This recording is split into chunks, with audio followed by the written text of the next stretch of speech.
वरना मैं पहने रखता। लेकिन सिर्फ दो चार बातें बोल दूंगा मैं आपको, क्योंकि मैं यहाँ पर आया हूँ और मुझे बहुत फ़ख्र होता है जब तालीम कोई हासिल करता है। मैं भी सराफ साहब को भी यही बता रहा था, मुझे खुद जो है बहुत प्राइड होती है जब लोग पढ़ाई लिखाई करते हैं। मुझे लगता है तालीम से ज़्यादा अहम कोई भी चीज़ दुनिया में नहीं है।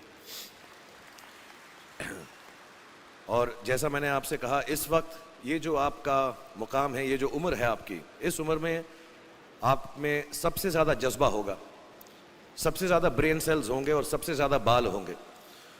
कुछ सालों बाद जज्बा भी कम हो जाएगा, बाल भी कम हो जाएंगे, ब्रेन सेल्स भी कम हो जाएंगे। सो ये जो मौका आपको ज़िंदगी ने दिया है, ये जो थ्रेशोल्ड पर आप हैं, जब आप बाहर जाएंगे, काम करना शुरू करेंगे और पढ़ाई करेंगे, आप में से कुछ ग्रेजुएट हो रहे हैं, कुछ पोस्ट ग्रेजुएट हो रहे हैं, बहुत सारे अभी पीएचडी हासिल करके गए। आप लोगों को सिर्फ इतना कहना चाहूँगा कि जैसे आपकी सोच है, जो आपके दिल में आए, ज़िंदगी भर सिर्फ वही कीजिएगा। क्योंकि जब आप मेरी उम्र के होंगे या अपने माँ बाप की उम्र के होंगे, अपने टीचर्स की उम्र के होंगे, तो कहीं ना कहीं दिल में कोई ना कोई रिग्रेट रह जाती है कि मैंने वो क्यों नहीं किया। तो हर लड़के और हर लड़की को मैं सिर्फ यही कहूँगा, प्लीज़ जो दिल में आए इस उम्र में ज़रूर कीजिएगा। मेरे जो वालिद थे, मैंने जैसे बताया बहुत पढ़े लिखे थे, तो उन्होंने बहुत गरीब भी थे, उनको कभी कोई नौकरी नहीं मिली, हार्डली उनके पास पैसे होते थे। जो भी बिज़नेस उन्होंने शुरू किया, इतनी तालीम हासिल करने के बाद भी वो फेलियर ही रहा। लेकिन उन्होंने बहुत प्यार दिया, और क्योंकि उनके पास पैसे नहीं होते थे तो मेरे हर जन्मदिन पे अपनी कोई पुरानी चीज़ मुझको दे दिया करते थे। तो पहली पुरानी चीज़ जो, और बहुत बड़ा चढ़ा के उर्दू में अच्छे अच्छे अल्फाज यूज़ करके मुझे इम्प्रेस करते थे कि बहुत अच्छा प्रेजेंट दिया है मुझको। तो वो मुझे पहली चीज़ उन्होंने मुझे, ये मैं हर जगह पर बोलता हूँ, स्कूल के बच्चों के फंक्शन पे, येल यूनिवर्सिटी में, एडिनबरा में, क्योंकि आप लोग सब अपनी लाइफ के उस थ्रेशोल्ड पे हैं जहाँ से आपको कामयाबी हासिल करनी है इंशाल्लाह। सो पहली चीज़ जो उन्होंने मुझे दी थी, उन्होंने मुझे अपना शतरंज का सेट दिया था, टूटा फूटा सा। वो शतरंज हर रोज़ खेलते थे। हनुमान मंदिर के जो हेड प्रीस्ट थे, पंडित थे, उनके साथ रात को जाके मेरे वालिद जो हैं शतरंज खेलते थे। और उन्होंने मुझे कहा कि शतरंज से आप ज़िंदगी के बारे में बहुत कुछ चीज़ें सीख सकते हैं। पहली ये कि कोऑपरेशन और साथ मिलजुल कर काम कैसे करना है। दूसरी ये कि ज़िंदगी में आगे बढ़ने के लिए कभी कभी पीछे भी हटना पड़ता है। तीसरी ये कि जो छोटे लोग होते हैं, जो आप समझते हैं, कई लोग ऐसी बात मानते हैं, जो पॉन्स होते हैं, जो प्यादे होते हैं, उनकी सबसे ज़्यादा इज्जत करना ज़िंदगी के अंदर। कोई भी इंसान छोटा नहीं होता, हमेशा हमेशा ज़िंदगी में काम आता है। और कामयाबी हासिल करने के लिए आखिरी बात शतरंज ये सिखाती है हमको कि कभी कभी जिस चीज़ से सबसे ज़्यादा लगाव होता है, जैसे रानी से अमूमन हो जाता है, कभी कभी उसे भी सैक्रिफाइस करना पड़ता है आगे बढ़ने के लिए। दूसरी चीज़ जो उन्होंने मुझे दी, मेरे पास है वक्त, 2 मिनट बोल सकता हूँ मैं, सॉरी। दूसरी चीज़ जो उन्होंने मुझे दी थी, वो एक टाइपराइटर दिया था। आज के ज़माने में आई डोंट थिंक किसी को, बहुत सारे बच्चे होंगे यहाँ पे जिनको मालूम भी नहीं होगा टाइपराइटर कैसा लगता है। अब सब कंप्यूटर पे काम करते हैं। तो टाइपराइटर के ऊपर जब आदमी लिखता है और अगर गलत लिखता है तो उसको मिटाने में बहुत तकलीफ होती है। So you have to be very diligent, बहुत ध्यान से लिखना पड़ता है। हम गलती नहीं कर सकते। और टाइपेक्स यूज़ करते थे टाइप को निकालने के लिए, कभी उंगली फंस जाती थी उसकी कीज़ के बीच में, मगर बहुत मेहनत से, बहुत डिलिजेंस से काम करना पड़ता था। तो जब मैं उस पर टाइपिंग सीखा स्कूल में कॉमर्स करते वक्त, so the only thing I realise is that practice makes you perfect. तो जो भी काम आप जिंदगी में करें उसको डिलिजेंस से करें। ऐसा करें कि कोई गलती ना हो, अपना पूरा दिमाग लगा कर करें, सोच समझ कर करें।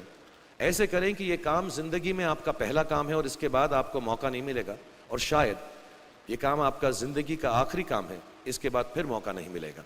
So do it with that kind of diligence. तीसरी चीज़ उन्होंने मुझे कैमरा दी थी, क्योंकि बहुत गरीब थे, वो कैमरा चलता नहीं था बिल्कुल भी। सिर्फ उसके व्यू फाइंडर से बड़ी अच्छी अच्छी तस्वीरें दिख जाती थी, लेकिन खिंचती बिल्कुल भी नहीं थी। और इससे मुझे उन्होंने सीख दी कि जो हमारी क्रिएटिविटी होती है, हम जो भी, कभी कभी हमारी हॉबी होती है, कभी कभी हमारा उससे प्यार होता है, लेकिन हम उसको अपनी नौकरी नहीं बना सकते, अपना काम नहीं बना सकते। बहुत कम लोग ऐसे फॉर्चुनेट होते हैं जैसे मैं हूँ कि जो मेरी हॉबी थी, जिस चीज़ से मुझे प्यार था, कलाकारी से, एक्टिंग से, वो मेरा पेशा भी बन गया। अमूमन ऐसा होता नहीं है। लेकिन जो हमारी कला है, चाहे वो पोएट्री है, चाहे वो लिखना है, चाहे वो पेंटिंग है, चाहे जो भी चीज़ गाना है, अकेले में गाना है, हमारी क्रिएटिविटी ज़रूरी नहीं है कि दुनिया एक्सेप्ट करे। जैसे उस कैमरा की तस्वीरें दिखती नहीं हैं, लेकिन उसमें देखने से खूबसूरत लगता है हर कुछ, वैसे ही आपकी जो क्रिएटिविटी है वो अपने लिए रखें, क्योंकि ज़िंदगी में कभी ना कभी, कहीं ना कभी ऐसा मुकाम आएगा जब आप बहुत अकेला फील करेंगे। हो सकता है दुख का समय भी आए, उस वक्त आपकी जो क्रिएटिविटी है वो आपकी सबसे अच्छी दोस्त होगी, दुनिया उसको माने या ना माने। मैं बहुत ख़राब पोइट्री करता हूँ, लेकिन जब भी दुखी होता हूँ तो लिख लेता हूँ। सराफ साहब से मैं अब सीखना भी चाहता हूँ। मैं रेख्ता पे जाऊँगा, मुझे लगता है ये कमाल की साइट है, थोड़ी मैं शायरी वगैरह सीखूँगा। मेरी शायरी बहुत ख़राब है कि हमने तुम्हारी याद में रो रो के टब भर दिए, वो आए और नहा कर चल दिए। इस लेवल की पोइट्री है। लेकिन जब दुख होता है, ये भी बैठकर जब लिखता हूँ तो बहुत दिल को शांति मिलती है। आखिरी चीज़ मेरे वालिद ने मुझे दी थी, वो दोनों मिक्स है, मैं जल्दी ख़त्म करता हूँ क्योंकि आप लोगों के पास वक्त नहीं है, आप लोगों को अपनी डिग्रीज लेनी है, सोच रहे होंगे इतना वक्त ज़ाया कर रहा है हमारा ये। तो मैं जल्दी से बताता हूँ। एक उन्होंने मुझे कहा, एक सेंस ऑफ ह्यूमर हमेशा रखना ज़िंदगी में, हंसते हमेशा रहना, एक चाइल्ड लाइक इनोसेंस ज़रूर रखना। जैसे एक छोटे बच्चे की जो एक इनोसेंस होती है, जो उसका दुनिया की तरफ जो नज़रिया होता है बड़ा इनोसेंट सा होता है, उसमें कोई खामी नहीं होती, गलती नहीं होती, अभी दुनियावी बातें नहीं आई होती, तो वैसे ही रखना। कई बार बचपन में मैंने जब बदतमीज़ी की या कोई गलत काम किया तो उन्होंने सेंस ऑफ ह्यूमर से मुझे बचाया। और ज़िंदगी भर अगर आप अपने ऊपर, अपने हाल पे, दुनिया पे, क्योंकि लोग आपसे हर कोई बात कहेंगे, अच्छी बात भी कहेंगे, बुरी बात भी कहेंगे, क्योंकि लोगों का काम है कहना। अगर आप उसको एक सेंस ऑफ ह्यूमर से देख सकेंगे तो ज़िंदगी जो है बहुत बेहतर रहेगी। And last not the least, what my father gave me, what my mother gave me and what your parents have given you, आपके जो पेरेंट्स हैं, जो आपको दिया है, वो सबसे बड़ी गिफ्ट है, गिफ्ट ऑफ लाइफ। ज़िंदगी की जो ज़िंदगी एक खुद ही सबसे बड़ा तोहफा है हमारी ज़िंदगी, और उसको वैसे ही ट्रीट कीजिए। ज़िंदगी के अंदर जो भी मुकाम आए, जैसी भी चीज़ें हों, अच्छा हो बुरा हो, कभी अंधेरा हो कभी उजाला हो, हर चीज़ को रिस्पेक्ट कीजिए और ज़िंदगी में ग्रेस रखिए हर इंसान की तरफ। हर इंसान जो भी आपसे जो भी बात करेगा वो अपनी मुसीबत के हिसाब से करेगा, अपनी हैसियत के हिसाब से करेगा, कभी गलत बात भी बोलेगा, ऊंची बात भी बोलेगा। जब आप काम करेंगे, जब आप बड़ी बड़ी कंपनीज के अंदर नौकरी हासिल करेंगे, आपका हमेशा झगड़ा रहेगा, जो मेरा जूनियर है वो ऐसी बात करता है, मेरा सीनियर जो है ऐसी बात करता है। लेकिन सब जो हैं ज़िंदगी से जूझ रहे हैं, इस ज़िंदगी में कुछ बनने की कोशिश कर रहे हैं।